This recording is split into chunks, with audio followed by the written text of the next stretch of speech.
Hi, everyone, and welcome back to the REEU-ECN Podcast, where we talk about the people and ideas that are shaping the future of agriculture.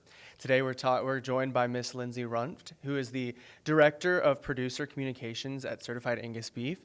She is a fifth-generation cattle producer and has a really extensive history with agriculture, so we're excited to see how that's going to shape out and, really guide our conversation and guide where she went with her life. So, Ms. Runft, if you would you please tell us a little bit about your story, where you grew up, and how you got to the place you are today?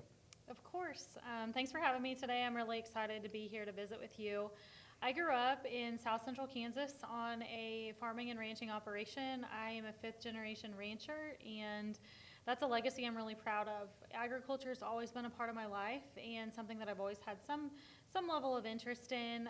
Growing up as a kid, I didn't think I would stay at the farm or anything like that. I always had big city aspirations, thought I'd move away, which gives my parents a good laugh today because I got to high school and I looked at a lot of different fields from sports medicine to dentistry and agriculture too. And eventually decided I would study agriculture in college, went to school at Kansas State University. I'm a third-generation K-Stater, a third-generation College of Ag K-Stater at that. And I thought I would enjoy grain science. I started out in the milling science program and studied that for about a year and decided it just wasn't quite the right fit. But I knew that I wanted to stay in agriculture, and by the time I graduated, I ended up with dual degrees or dual majors in animal science and agricultural communications and journalism. And from there, I knew I wanted to go to graduate school. I wasn't quite sure if I would pursue the animal science route or the agricultural communications route. Both of my parents went to graduate school in something agriculture related, and that was just a model. That grad school model is one that I was familiar with and knew that it was a good fit for me. I really enjoyed academia. I was super involved at K-State and really liked that aspect of it. And so I went to graduate school, ultimately decided to study agricultural communications and pursued that master's degree at Texas Tech University. While there, I did research that looked at different media channels, ways that farmers and ranchers get their news and information, and there were a few social constructs as part of that, like trust and decision making. How did farmers and ranchers use the news and information they were receiving to make decisions? What made them trust one source over another, and how just what that importance was like for practitioners in the communications field. And it was just long enough ago that I also studied social media adoption, which at the time was really, we were still on the cusp of that in the ag industry, and it was an interesting piece of that research study. After that, I really decided that I liked the research aspect of that, but more than that, I liked knowing what it was about that study that could help make practitioners in the field be able to do their jobs better. How can we communicate with farmers and ranchers better to ultimately make them more successful in their farming and ranching businesses? And because of that, I decided I would go out into industry and work as a practitioner in the communications field, and maybe go back to grad school at a later date in time. Eventually got to the point where I made the decision I was just going to stay in industry and wouldn't pursue a PhD, and I've been in industry ever since. Primarily always been the livestock industry, but primarily beef cattle. And so everything from working for a large-scale quarter horse and cattle operation in Oklahoma, all the way to working for some trade associations in the livestock space, to now working for Certified Angus Beef, which is a global branded beef program. Awesome. It's really interesting that you studied trust. I've studied it myself in some research projects that I've done, and that's one thing that people need to understand is, as communicators, if we want people to listen to us or trust us, or listen to us and do what we're saying or receive what we're trying to tell them, they need trust on both the producers and consumer side. So it's really fascinating to look into. Now, I know you get to work with many farmers across the country who raise Angus beef. How do you use their stories to further and build and strengthen the mission of Certified Angus Beef? Certified Angus Beef is a company that was founded in the 1970s. It's a subsidiary of the American Angus Association, and so that company is one that was ultimately built and developed to drive demand for Angus genetics. And so even still today, it's a brand that's owned by farmers and ranchers, the members of the American Angus Association. And so we have the great privilege of telling the stories of a lot of those Angus farmers and ranchers across the country. But we also tell stories of those who are instrumental in our supply chain in terms of not just the ranchers, but also feed yards, all the way up to the packer level. And sometimes that includes allied industry. Sometimes that includes farmers and ranchers who are not just doing an excellent job in raising high quality beef, but they're also great ambassadors for Certified Angus Beef. They help us tell the story of agriculture and cattle production to our partners, who would be entities like restaurants, retailers, grocery stores, those types of things. Awesome. So with so many stories out there, what do you look for? What rises to the top when considering a story to tell? For Certified Angus Beef, we're always looking for really interesting stories in high quality beef production, or those that have been involved in the brand one way or another. But ultimately at the root of that, a lot of times, is that success in producing those high quality cattle that will ultimately qualify for Certified Angus Beef and enter our supply chain. And so that's probably what I would consider the primary factor, is a farmer ranch or a feed yard who has a great propensity for that type of production, whether it's at that rancher level in the genetics and the management that they utilize, all the way up to the feeders who are using the best methods and practices for feeding cattle that will ultimately qualify for the brand through our different specifications. And so that success for supplying the brand is probably the root of that. But we also look at really great stories for those that help us tell our story.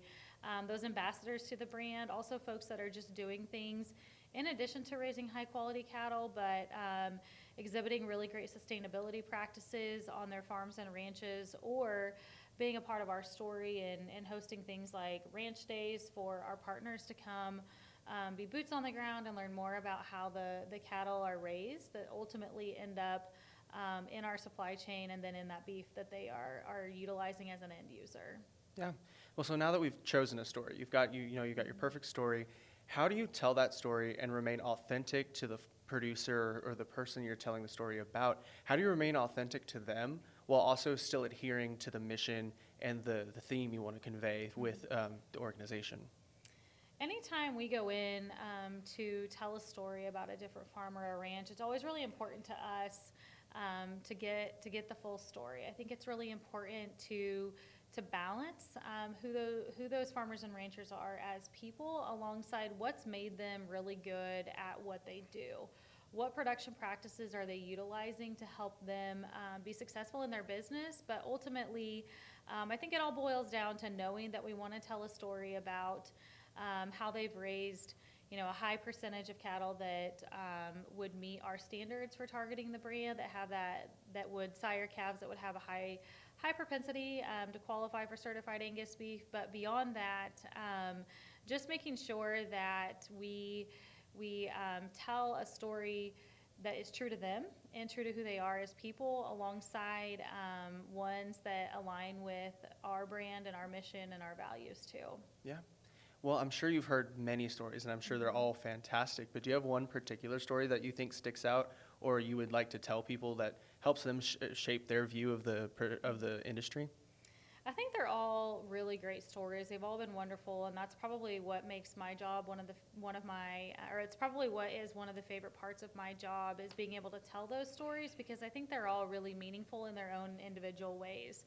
Sometimes there are stories to me that maybe pull on my heartstrings a little bit more, because it's elements of a story that I find to be similar to me or my family, being a multi-generational rancher. There's other elements of these stories that I think sometimes it's just you stand in awe at how accomplished and how successful the visionaries, the progressiveness that some of these ranchers are. And so I think that they all have a certain story, but ultimately at the end of the day, they've all been successful in one way or another at producing high quality cattle that are going to have that product that consumers demand. And so I think that it's a great fortune to get to tell those stories, but to be able to tell them in a way that is hopefully inspiring or educational to other people in our industry. Yeah. Well, I know you've been here on campus all week. I hope you enjoyed your time getting to look around and all of that. You've also got to work with some faculty and staff as well as many different students, and I want to thank you for coming out and talking to us and, really allowing us to glean from you the experiences you've had and those tips and tricks. Speaking of tips and tricks, do you have any tips for an aspiring communicator that wants to get into the industry? Yeah, I think that at the heart of this industry is really the people. And, for me, a big piece of my job, as we've talked today, is getting to work with those people and tell their stories one way or another. And so I think that for me, some of the advice I would give would just be making sure that this is recorded, right? Can I start this over? Yeah, it's recording, but we can cut this out. So if you want to just, out? Yeah. Because you asked that question differently the last time. I did, yeah. Yeah. Do you want me to still answer the thing about getting to the story, or because I have different career advice that's not related to all that story stuff. I'll just read the question. So, Okay. Avril, when you edit it, you can send it to me and I can edit it too. But we'll just pause for a second and then. Okay. Yeah. So Sorry, did you? should I just stop there? No, just leave it. Just keep it rolling, keep it rolling. I'll edit it and cut it out.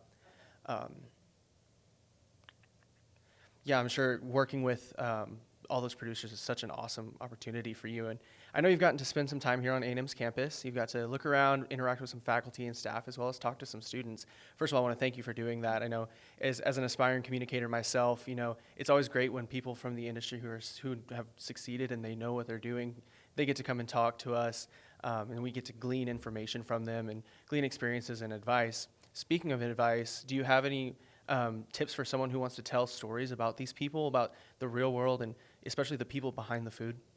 Absolutely. I think that a big key to telling these stories is authenticity. We talked a little bit about that earlier related to the brand, but especially to those producers, I think that it matters the most to tell their story and tell it to the full extent.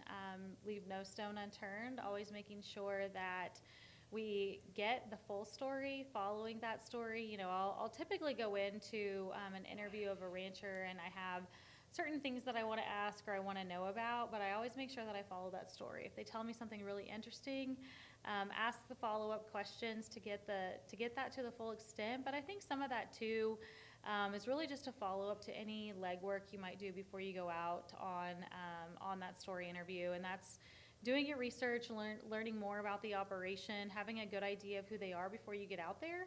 I think it helps you to ask better questions, get a deeper story, so to speak, and then really just following up with that good balance. For us, it's important to tell that story of why the ranch has been at the high caliber that they are, but also who they are as people. And sometimes those story angles unfold when you're talking to those farmers and ranchers on their family operations. And at times it's heartwarming. Sometimes it's a story about dedication and perseverance. But at the end of the day, they all have a story to tell. And I don't think anyone has the same story.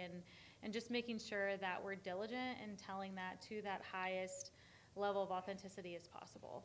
Yeah, I like how you said to keep turning, leave no stone unturned, and keep pulling that thread and really following to get to the heart of what it is.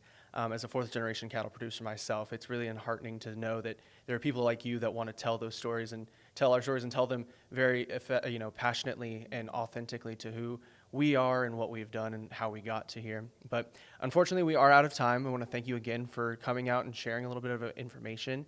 It's been wonderful to have you here, and we hope you have enjoyed your time while you've been on campus. Thank you for tuning in to the REEU-ECN Podcast. We hope you've used this conversation today to learn more about asking good questions and remaining authentic. We'll see you next time.